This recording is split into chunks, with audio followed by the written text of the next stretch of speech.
Kalau kamu mau jadi murid saya bisa, tapi satu, saya dulu nggak begini. Saya dulu ahli maksiat, baru bisa seperti ini. Oh, jangan maksiat katanya. Jangan maksiat, langsung ajarkan aja. Oh, nggak bisa, karena caranya mesti begitu. Yang pertama, apa caranya? Yang pertama suruh membunuh orang. Nggak bisa. Membunuh orang dosa besar. Ya udah, berzina. 40 tahun ibadah saya nggak akan diterima sama Allah. Ya udah nih yang kecil, minum. Dia pikir-pikir, minum Homer, lumayan lah, dosa kecil.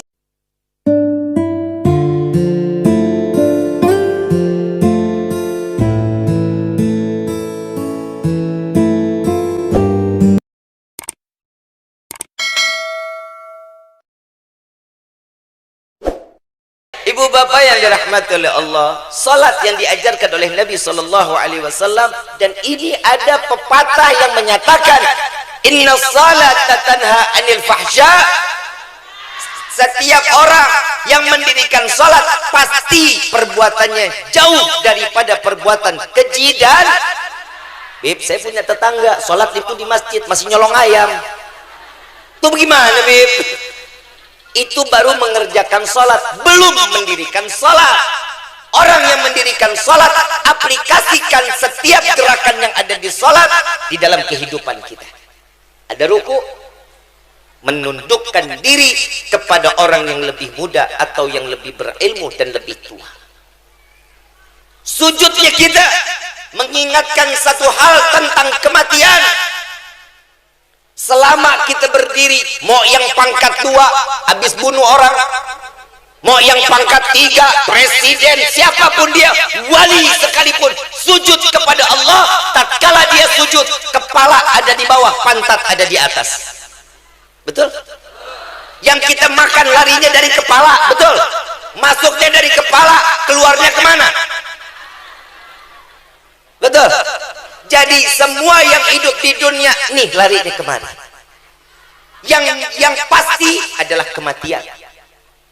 Pak, Bu, maaf, kalau saya pukul kepala bapak, marah apa enggak? Kualat lu. Lah Habib yang pukul. Pukul kepala, marah Habib. Ini adalah al-mukarram. Ini yang disebut namanya kemuliaan, keagungan adalah kepala.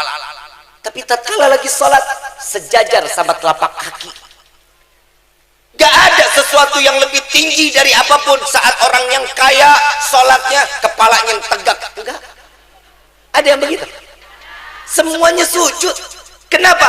Bahwasanya di dunia ini gak ada yang lebih besar, yang lebih pantas disujud kecuali Allah. Tapi kadang kita memang dablek.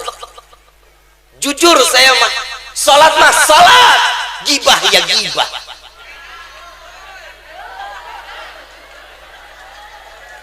Betul. Saya ngomong buat diri saya. Lu mah perasaan aja. Emang lu begitu juga? Sarua kita.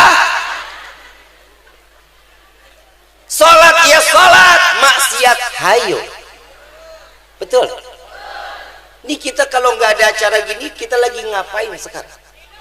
Mending tidur, lu gosip. Belum lagi nge-live TikTok joget-joget. Tapi alhamdulillah TikTok sekarang banyak ulamanya. Betul? Ya begini-begini kan gue pelopor gua sih. Bu, Pak, gunakan media sosial dengan niat dakwah. Kalau ini sudah diniatkan dengan dakwah, Allah pasti akan berikan jalan keluar yang baik buat kita. Pasti. Kalau niatnya untuk maksiat, pasti akan Allah tambahkan dan dimudahkan di dalam kemaksiatan. Kenapa? Karena Allah ingin menumpukan dosa buat kita.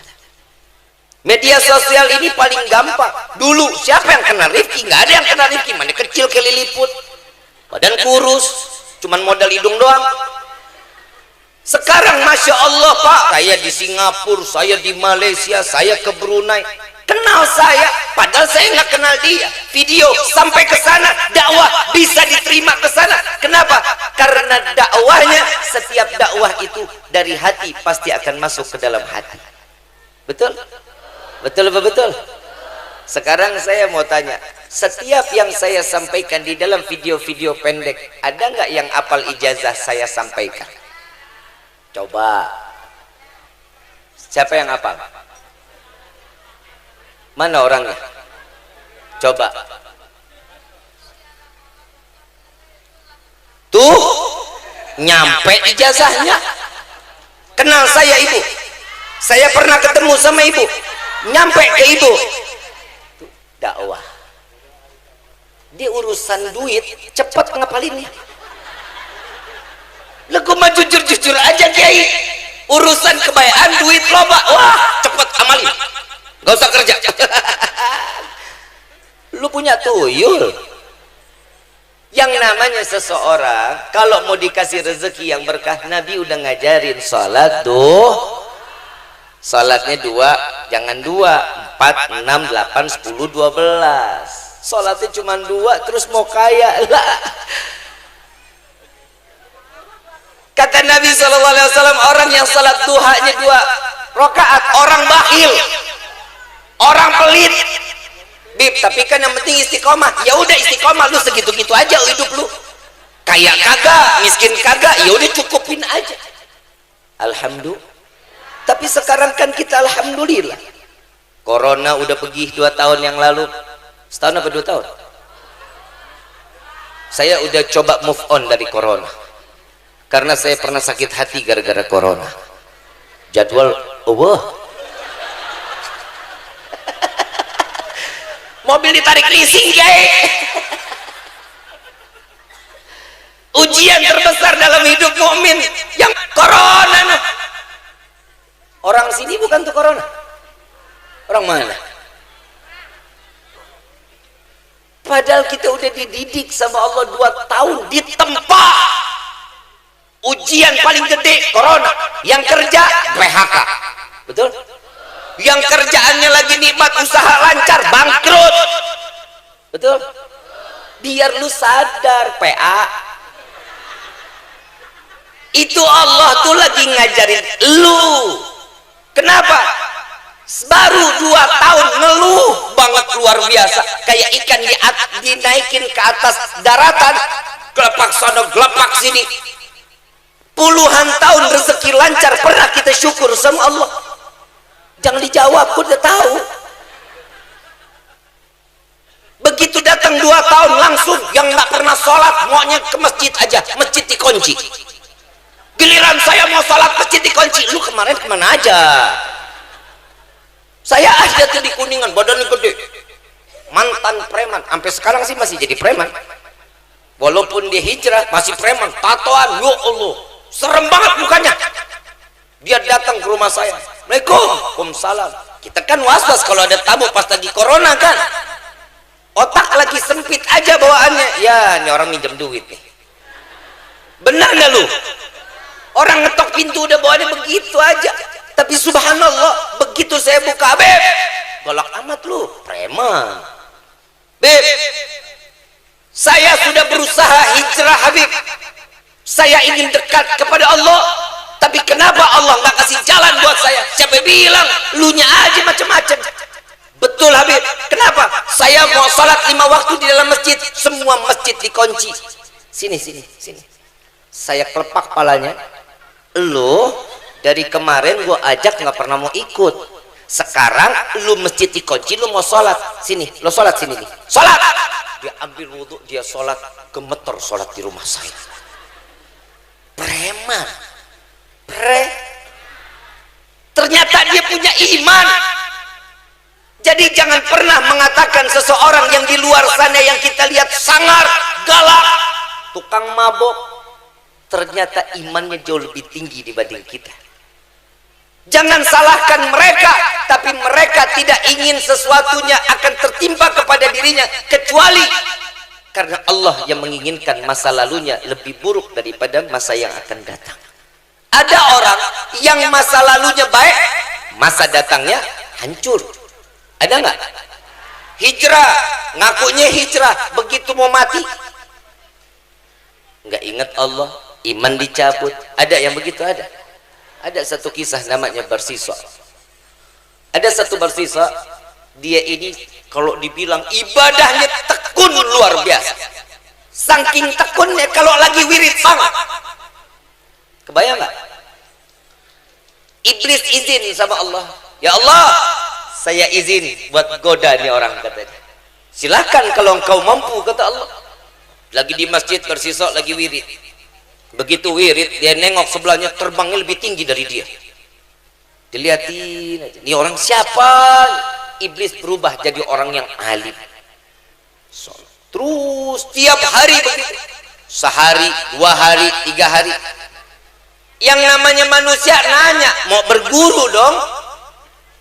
Wahai Tuhan, saya ingin mengamalkan apa yang Tuhan amalkan. Boleh saya mengamalkan apa yang Tuhan amalkan? Boleh. Kalau kamu mau jadi murid saya, bisa. Tapi satu, saya dulu nggak begini. Saya dulu ahli maksiat, baru bisa seperti ini. Oh, jangan maksiat, katanya. Jangan maksiat, langsung ajarkan aja. Oh, nggak bisa, karena caranya mesti begitu. Yang pertama, apa caranya? Yang pertama suruh membunuh orang. Nggak bisa. Membunuh orang dosa besar. Ya udah, berzina. 40 tahun ibadah saya nggak akan diterima sama Allah. Ya udah nih yang kecil, minum.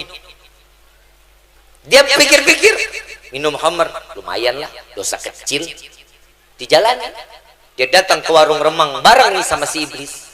Dia minum bareng-bareng. Begitu sudah mabok, dia ngelihat perempuan yang layanin diperkosa, dizinahi.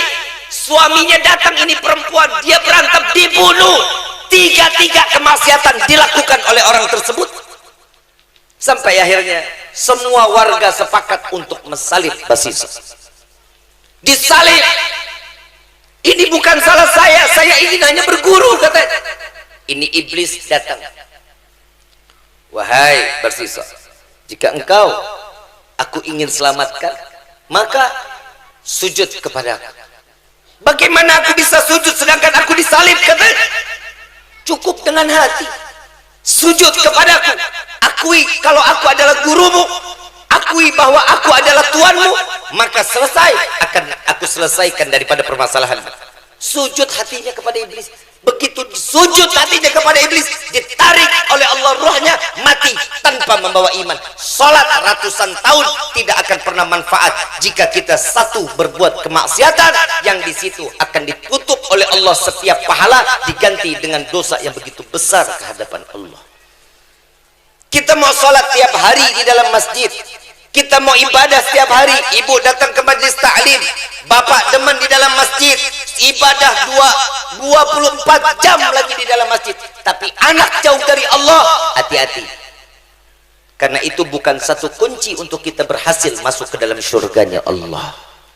Ibu sekarang rapat-rapat pakai jilbab tuh, lihat cakep-cakep, luar biasa. Ntar sore nyapu rumah pakai jilbab PA. Bib, gerah, bodoh amat. Bib, kan dalam rumah. Kalau dalam rumah biarin. Yang nggak boleh kalau nyapu teras dilihat sama orang lain. Yang dilihat sama makhluk Allah yang lainnya. Bib, rumah saya nggak ada yang lewat kalau sore sepi. Emang udara bukan makhluk Allah? Debu bukan makhluk Allah? Dedaunan bukan makhluk Allah?